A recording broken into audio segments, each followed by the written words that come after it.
and burn. Hey everybody, so tonight I am looking to discuss the 1975 film, The Stepford Wives. Now, I'm going to quickly point out, why would they remake this as a comedy? The one with Matthew Broderick and Nicole Kidman from 2004. This is one of the scariest movies I've ever seen as far as the tone and the content are concerned. And it scared me ever since I was a kid. I read the book when I was a kid, and I was just like, Jesus Christ. I was like, why are these men doing this? Because they can. And that's actually the reason given. It's even hypothesized at the end of the film. When the dude is telling Joanna everything as to why it's happening, he asks her, wouldn't you want the perfect husband?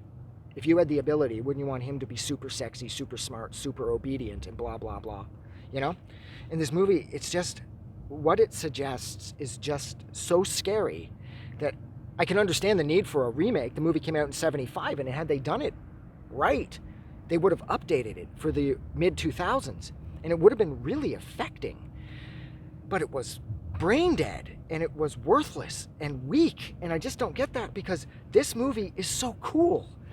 So what this tells the story of is Joanna and her husband Walter, they move out to Stepford, this place, Stepford, and it's absolutely gorgeous, and the women are gorgeous, and the women are perfectly dressed, and they're perfectly proportioned, and they're obsessed with cleanliness, and they're obsessed with cooking, and they're obsessed with doting on their kids and attending to their husbands, and their husbands' every want and every need and every whim.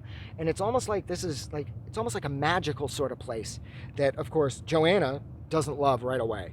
She's a photographer from the city of New York, and she loves it there, and she likes being in the mess and the noise, and Stepford is just a little too clean, except her husband wanted to do it, of course, and so they did it, and her husband's not a bad guy. Well, he is. He's a piece of shit, actually, but initially, he's not a bad guy. And so he gets there, and then he meets all the other men, and he's offered the chance to go to the men's group, this men's organization, this creepy ass, archaic, out of touch boys club that's up in the hills of Stepford. So Joanna doesn't love the idea of him going, but he does. And then he comes back, and he doesn't even come to bed. She finds him downstairs in the living room looking like he was just hit by a dump truck, having something to drink. And she's like, dude, what the fuck happened? And he's like, what? Oh, what? I'm fine. And you can tell that there's something noticeably wrong with him. And she's like, what? What happened at your initiation? He's like, it wasn't an initiation. He's like, everything was fine. It's fine.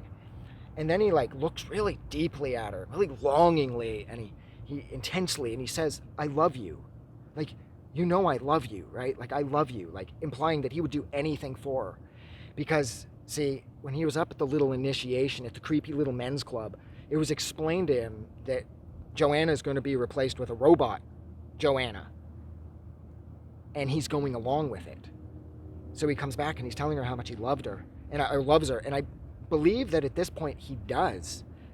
But I think he loves the idea of some sort of perfecting domestication. Something perfectly domestic. Some type of, like I said, some type of flawless domestication actually matters more to him than the love that he has for his wife. And then, of course, Joanna meets Bobby, another chick that's just like her. And Joanna's messy, Bobby's messy, and they really click, these two, because they're just about the only two real people in Stepford. And they really hit it off, and they end up walking into this one chick's house that lives in. Of course, she's a robot. They don't know that. And they hear her upstairs having sex with her husband. And she's saying all the shit that, her husband's like this pencil-pushing, sort of accountant nerd-looking type, short, stubby, and nothing special, and she's upstairs going, oh, you're the best. Oh, you're so big.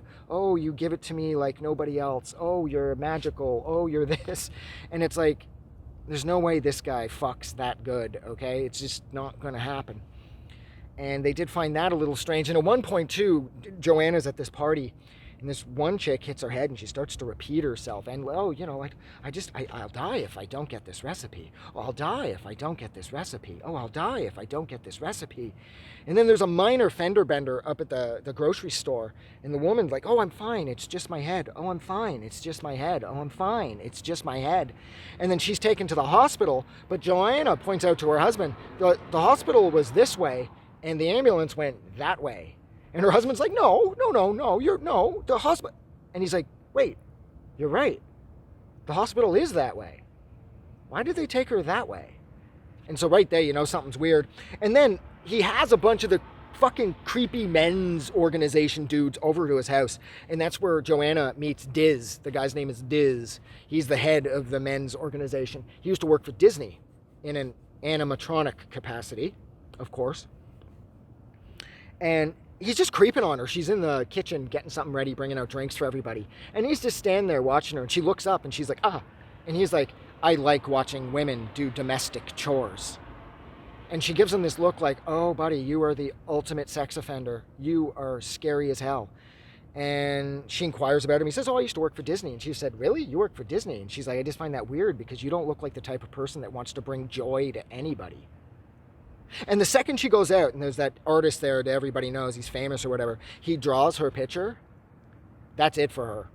He was studying her so that they could build the animatronic her perfectly. That's why that particular group of men from the men's organization showed up at their house so that they could start to build the blueprint for android Joanna. So, inevitably, she goes over to Bobby's house, and Bobby ain't Bobby anymore. Bobby seems a little obsessed with cleaning and preening and looking after her kids and vacuuming and looking after her kids and cleaning. And Joanna's like, what the fuck? So it just goes on, and she ends up, her kids are taken. She beats her husband half to death. He says the kids are with a fire poker. They're up at the men's organization. She goes up there where she bumps into the dude that at the start of this, Dale, he's like sort of the ringmaster. He gives her the speech that I said at the start of the video where he says like, you know, we're doing this because we can. And wouldn't you do this to your husband if you had the ability? And then she sees the android her with its like black, dead shark eyes. And then it just sort of cuts out to them shopping. And her husband's waiting for her and he sees her coming. And she's a Stepford wife. She's perfect looking. She's flawless. And she's dressed perfectly, beautifully. And she has no emotion. And that's because Joanna has been replaced. And the movie concludes with a new couple moving in. This younger black couple. And you see them fighting. The husband wanted to move to Stepford, but the wife didn't. And it suggests that they're the next people to go. And his wife will soon be an android as well. This movie is so great. I love watching women do domesticated. I love watching women do household chores. And it's like, oh, Diz, you're a fucking freak show, bud. Like a full-on freak show. I'm telling you, what I would have done, the second I got back from that creepy little initiation and they're like, yo, your wife's going to be turned into an android. I would have been like, honey, I wouldn't have said a word to her. I would have been like, honey, my parents just called. There's a slight family emergency. Grab the kids. They want to see them anyways. Hop in the car. We're going to be at my parents' place for a couple days.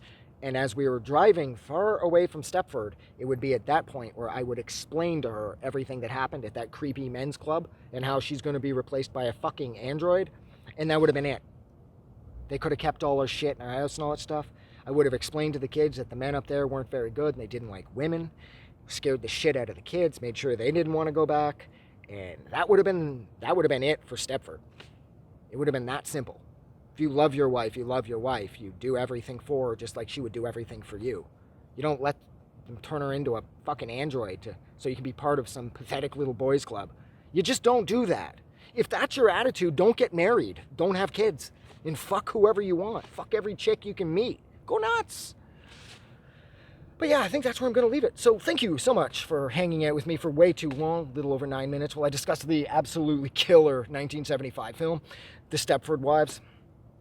Like always, if you like this review, or you like this movie, or you like the idea of turning someone in your life into an android, don't forget to go and do something nice for somebody. You probably shouldn't want to turn people in your lives into androids. I can understand you wanting to kill the people in your life, but you don't want to turn them into robots. But most importantly, never forget that the world is a way better place because you are in it. I'm getting out of here. Have a good night.